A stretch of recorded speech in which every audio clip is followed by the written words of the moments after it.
വണ്ടീനെ കുറിച്ച് ABCD അറിയാൻ പാടില്ലാത്ത ആൾക്ക് പോലും വണ്ടിയുടെ എഞ്ചിൻ ഓയിൽ മാറ്റാൻ, അതും വീട്ടിലിരുന്ന് ആരുടെ സഹായമില്ലാതെ മാറ്റാനാണ് ഈ വീഡിയോയിലൂടെ നമ്മൾ പഠിക്കാൻ പോകുന്നത്.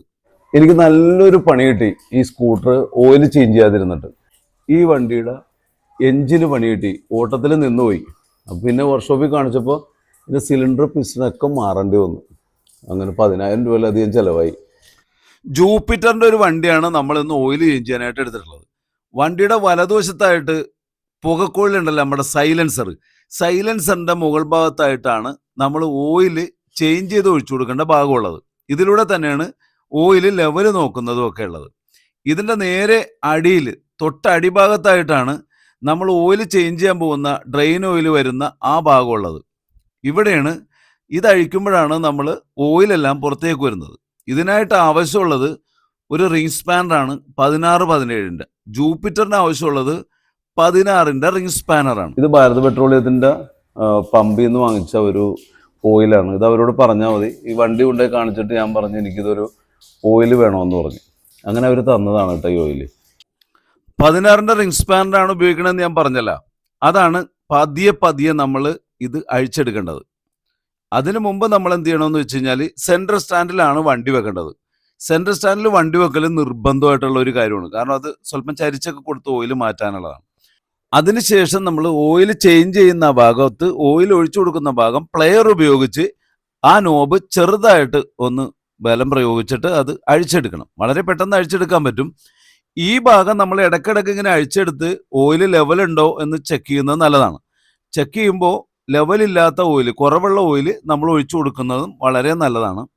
ഇനി നമ്മൾ സെൻട്രൽ സ്റ്റാൻഡ് വെച്ച് കഴിഞ്ഞതിന് ശേഷം ഈ സ്കൂട്ടറിൻ്റെ താഴെ ഒരു പ്ലാസ്റ്റിക്കിൻ്റെ ഒരു ഷീറ്റ് വിരിച്ചു കൊടുക്കുന്നത് നല്ലതാണ്. കാരണം ഓയിൽ തുളുമ്പി താഴത്തേക്കൊന്നും വീഴാതിരിക്കാൻ വേണ്ടിയിട്ടാണത്. എന്നിട്ട് അതിൽ നമ്മളൊരു കണ്ടെയ്നർ വെച്ച് കൊടുക്കണം. ശേഷം നമ്മൾ 16 ആ ഒരു റിംഗ് സ്പാനർ ഉപയോഗിച്ച് ഇത് പതിയെ അഴിക്കണം. പതിയെ അഴിക്കണമെന്ന് പറഞ്ഞു കഴിഞ്ഞാൽ പ്രത്യേക കാരണമുണ്ട്. ഇത് വളരെ ബലം പിടിച്ചൊക്കെ നമ്മൾ അഴിച്ചു കഴിഞ്ഞാൽ അതിൻ്റെ എഡ്ജ് പോകാൻ സാധ്യതയുണ്ട്. ഈ കാണുന്ന എഡ്ജ് സംഭവിച്ചിട്ടുള്ള എഡ്ജിന് ചെറിയ ചെറിയ പരിക്കുകൾ പറ്റിയിട്ടുള്ളത് നേരത്തെ വർക്ക്ഷോപ്പിൽ കൊടുത്ത സമയത്ത് ഏതെങ്കിലും പരിചയമില്ലാത്ത പിള്ളേരൊക്കെ അഴിച്ചപ്പോൾ സംഭവിച്ചതായിരിക്കുള്ളത്. അതുകൊണ്ട് നമ്മളത് ശ്രദ്ധിക്കേണ്ട ഒന്നാണ്. ശേഷം നമ്മൾ വളരെ സാവധാനം ഇത് അഴിക്കുമ്പോൾ ഇതിൻ്റെ ഉള്ളിൽ നിന്ന് ഒരു പ്ലാസ്റ്റിക് കവർ നമ്മുടെ കയ്യിലിട്ട് കൊടുക്കുന്നത് വളരെ നല്ലതാണ് കേട്ടോ, അല്ലെങ്കിൽ ഗ്ലൗസ്. അപ്പോൾ ഇത് നമുക്ക് ഒരുപാട് ഗുണം ചെയ്യും. കാരണം ഈ ഓയിലൊന്നും നമ്മുടെ കയ്യിൽ വീഴാതിരിക്കാനായിട്ട് പ്ലാസ്റ്റിക് കവർ ഇടുന്നത് വളരെ നല്ലതാണ്. അങ്ങനെ നമ്മൾ ഇതിലുള്ള ആ കരി പിടിച്ച പഴയ കംപ്ലീറ്റ് ഓയിലും നമ്മൾ ഇതിൽ നിന്ന് കംപ്ലീറ്റ് ഊറ്റിങ്ങി എടുക്കണം. അത് കംപ്ലീറ്റ് വണ്ടി ഒന്ന് അല്പം ചരിച്ചൊക്കെ കൊടുക്കുന്നത് നല്ലതാണ്. കംപ്ലീറ്റ് ഇതങ്ങോട്ട് പോകുന്നതിന് ശേഷം അടുത്ത ഒരു പണിയുണ്ട്, അത് ഞാൻ കാണിച്ചു തരാം.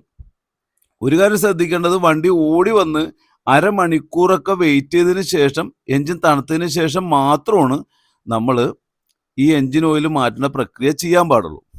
ഈ എൻജിൻ ഓയിൽ വരുന്നതിൻ്റെ കൂടെ അതിൻ്റെ എൻജിൻ്റെ ഓയിൽ ഫിൽറ്ററും കൂടി അതിൻ്റെ കൂടെ താഴേക്ക് വരും. ഇതെല്ലാം നല്ല ഭംഗിയായിട്ട് തുടച്ചെടുക്കണം. ഈ ഓയിൽ വന്നതിൽ കൂടെ എൻജിനിൽ നിന്ന് കുറേ തരികളും കൂടി വന്നിട്ടുണ്ട്. എൻജിൻ്റെ സിലിണ്ടറും പിസ്റ്റനൊക്കെ ചേഞ്ച് ചെയ്തുകൊണ്ടായിരിക്കണം ഇതിൽ ഒരുപാട് മെറ്റലിൻ്റെ തരികളുണ്ട്. പിന്നെ വേറെ ഏതോ റബ്ബറിൻ്റെ ഒരു പീസൊക്കെ ഇതിൽ വന്നിട്ടുണ്ട്. നല്ല ഭംഗിയായിട്ട് ഓയിൽ ഫിൽറ്റർ തുടച്ചെടുക്കണം. അതിനുശേഷം ഓയിൽ ഫിൽറ്റർ നമ്മൾ ആ ക്യാപ്പിൻ്റെ കൂടെ ഇതേപോലെ വെക്കണം. ശേഷം നമ്മൾ എങ്ങനെയാണ് അഴിച്ചെടുത്തത് അതേപോലെ തന്നെ വെച്ച് വീണ്ടും നമ്മളത് ടൈറ്റ് ചെയ്ത് വെക്കുക. ഓവർ ടൈറ്റ് ചെയ്യാതെ സാധാരണ രീതിയിലൊന്ന് ടൈറ്റ് ചെയ്ത് വെച്ച് കഴിഞ്ഞാൽ മതി. ഇനിയാണ് നമ്മൾ ഓയിൽ ഒഴിക്കുന്ന ഒരു പ്രക്രിയ ഉള്ളത്. അതിനായിട്ട് നമ്മൾ മുകളിലെ ടാപ്പ് നേരത്തെ തന്നെ ലൂസാക്കി വെച്ചിട്ടുണ്ടല്ലോ. നമ്മൾ വാങ്ങിച്ച ഓയിൽ ക്യാനിന് ഒരു പ്രത്യേകത ഉണ്ട്. ഈ ക്യാനിന് നമുക്ക് ഓയിൽ ഒഴിക്കാവുന്ന രീതിയിലുള്ള ഒരു ഫണലിൻ്റെ അറ്റം പോലെ ഇത് വലിച്ചു കഴിഞ്ഞാൽ ഇങ്ങോട്ട് പോരും.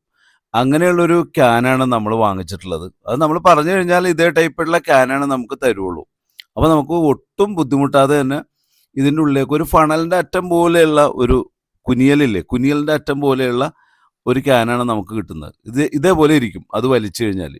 ഇനി നേരെ നമ്മൾ ഓയിൽ ഒഴിക്കുന്ന ഭാഗത്തുകൂടി ഇതിലെ ഓയിൽ അങ്ങോട്ട് ഒഴിക്കുക. ഇത് 800 മില്ലി ഓയിലാണ് ഇതിലുള്ളത്. പക്ഷേ ജൂപ്പിറ്ററിന് 750 മില്ലി മതിയാകും. അപ്പോഴേക്കും അത് നിറഞ്ഞിട്ടുണ്ടാവും. ഇത് കംപ്ലീറ്റ് ഇതിലേക്ക് ഒഴിക്കണമെന്നില്ല. അതായത് ഒരു 50 മില്ലി ഇതിൽ ബാലൻസ് ഉണ്ട്.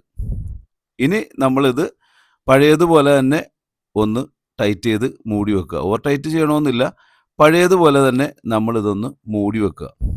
ഈ വീഡിയോ നിങ്ങൾക്ക് വേണ്ടി ഞാൻ ചെയ്തത് വർക്ക്ഷോപ്പുകാരുടെ വയറ്റത്തടിക്കാൻ വേണ്ടിയിട്ടല്ല, നമ്മളുടെ വണ്ടി ഭാരിച്ച ചെലവ് വരാതിരിക്കാൻ വേണ്ടിയിട്ടാണ്. ഓയിൽ ചേഞ്ച് ചെയ്യാൻ വർക്ക്ഷോപ്പിൽ ചെല്ലുമ്പോഴുള്ള തിരക്ക് കാരണം നമ്മൾ ഓയിൽ പിന്നെ ചെയ്യാമെന്ന് വിചാരിക്കും. അപ്പോൾ നമ്മുടെ സിലിണ്ടറും പിസ്റ്റണും ഒക്കെ മാറ്റേണ്ടി വരും. അതൊരു വലിയ ചെലവ് വരാതിരിക്കാൻ വേണ്ടിയിട്ടുള്ള ഒരു ട്യൂട്ടോറിയൽ വീഡിയോ ആയിട്ട് കണ്ടാൽ മതി.